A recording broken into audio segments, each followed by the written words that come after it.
Welcome back to Unbiased, your favorite source of unbiased news and legal analysis. Welcome back to Unbiased. Today is Wednesday, June 5th, and this is your daily news rundown. As your reminder, my news cycle ends at 3 p.m. each day, just so I have time to get this episode out to you before the end of the workday. But what that means is that any major story that breaks after 3 p.m. will be on the following day's episode, so just keep that in mind.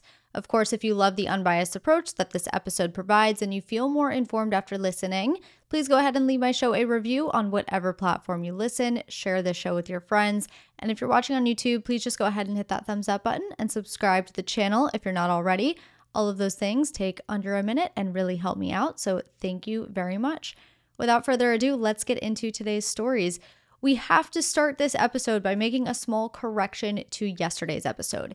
In yesterday's episode, I covered President Biden's executive action to restrict illegal entries at the border, but I was referring to the action as an executive order, and I was calling it an executive order for a couple of reasons.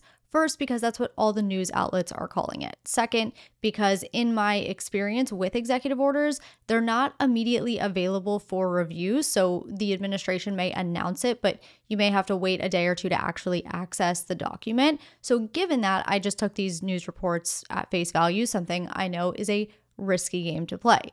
The reality is the action that President Biden took yesterday was a presidential proclamation, not an executive order. And look, there's really not a huge distinction between the two, but I do want to make sure you have your facts straight because that's what I'm all about.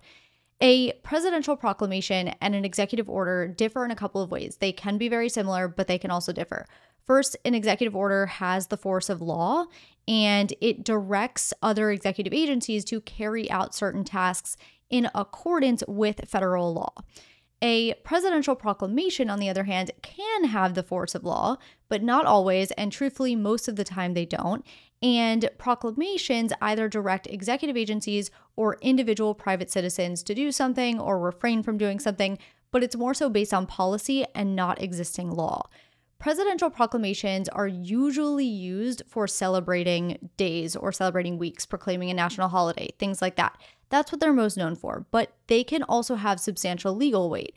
As I said, in some instances, they can have the force of law, which makes them not that much different than executive orders. Take the Emancipation Proclamation, for instance, one of the most, if not the most, famous proclamation in United States history. What the Emancipation Proclamation did is it directed the executive government, which included the military, to recognize and maintain the freedom of slaves. It didn't necessarily free the slaves as much as it told the government it had to recognize enslaved people as free. It also told the military that it had to accept enslaved people that were in suitable condition into the military. So it more so directed the government to treat those people as free, but it wasn't a law in and of itself, nor was it based on some other federal law like an executive order would be. It simply was an order to the executive branches of the government to treat enslaved people as free. And then, of course, following the Emancipation Proclamation is when the 13th Amendment was enacted. But this just goes to show that some proclamations, not most, but some, can have substantial weight and meaning. Another example, and a more recent example, was in 2019 when Trump issued a proclamation called Addressing Mass Migration Through the Southern Border of the United States. And that proclamation from Trump is actually very, very similar to Biden's border proclamation he announced yesterday. The only real difference between Trump's and Biden's is that Biden's allows for more exceptions. So Biden's doesn't apply to unaccompanied children. It doesn't apply to those fleeing persecution. But the two are very similar in that they rest on the same statutory authority, specifically Sections 212F and 215A of the Immigration and Nationality Act. Notably, a federal court ended up blocking Trump from enforcing his ban after the ACLU challenged it, and the ACLU has also said they'll be challenging Biden's ban. So we'll see what happens with that. But speaking a little more to the similarities between the two, Biden's proclamation actually says verbatim what Trump's proclamation says. both say, quote, "Now therefore I, President of the United States, by the authority vested in me by the Constitution and the laws of the United States of America, including sections 212F and 215A of the Immigration and Nationality Act and the relevant provisions of the United States Code, hereby find that absent the measures set forth in this proclamation, the entry into the United States of persons described in Section 1 of this proclamation, under circumstances described in Section 2 of this proclamation, would be detrimental to the interests of the United States, and that their entry should be subject to certain restrictions, limitations, and exceptions. I therefore hereby proclaim the following," end quote. And it goes on to, talk about the actual substance of the proclamation. But as I was saying before, proclamations direct other agencies to take action. So in both Trump and Biden's proclamations, the DHS and Secretary of State were put to work in establishing the limitations on asylum eligibility and allowing for expedited removal for those who don't have a legal basis to be in the country. The DHS issued their interim final rule yesterday following Biden's proclamation announcement. Now, you might be wondering, why would Biden issue this proclamation if Trump's very similar proclamation was struck down by a federal court? Well, one reason may be that even though there's a chance that this gets struck down just like Trump's did, it shows that he's working on the border, which is a big issue in the upcoming election.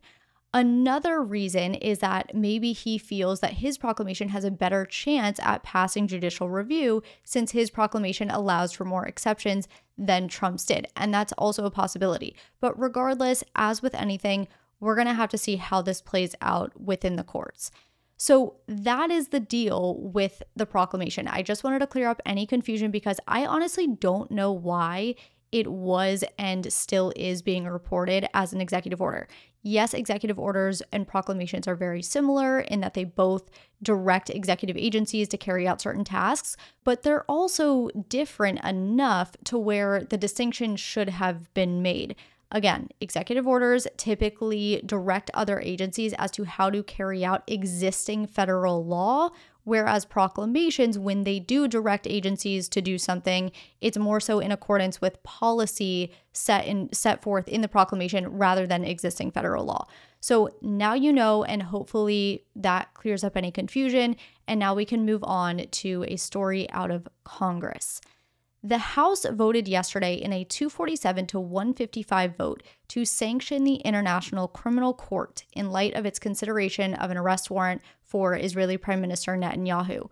Remember, the International Criminal Court prosecutor just a couple of weeks ago requested arrest warrants for not only Prime Minister Netanyahu, but also another Israeli official and 3 Hamas leaders.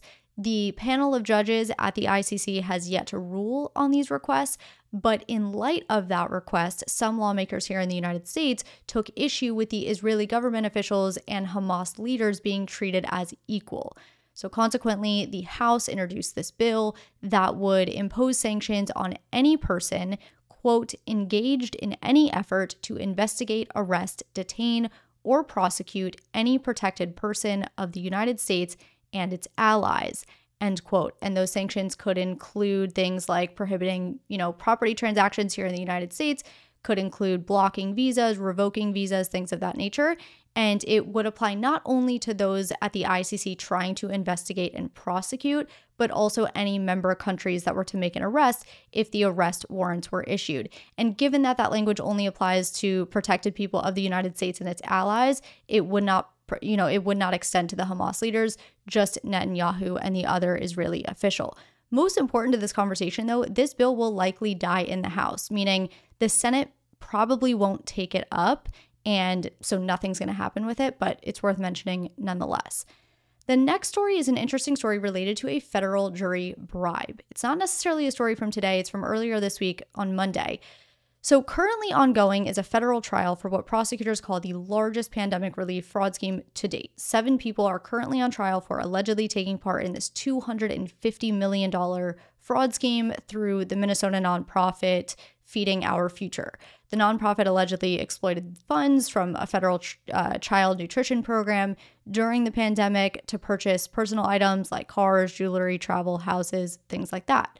prosecutors have said that the 7 individuals currently on trial stole more than $40 million and cost taxpayers an estimated $250 million. Now, just as a side note, there are 70 defendants in total that allegedly took part in this scheme, but these are the first 7 to go to trial.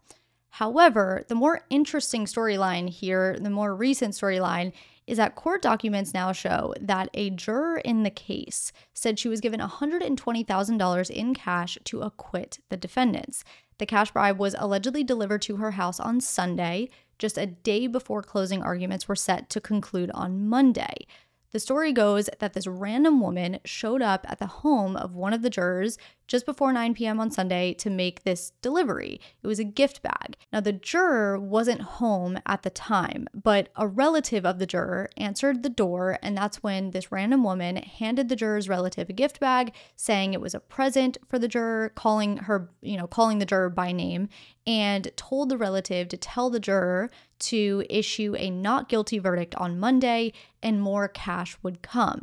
When the relative looked at the bag, there was a ton of cash. It ended up being roughly $120,000. So once the juror got home, she immediately called 911. The police came out, they took pictures, and they ended up turning the cash over to the FBI on Monday. Now, as of now, all 7 defendants have had to turn over their cell phones to the FBI.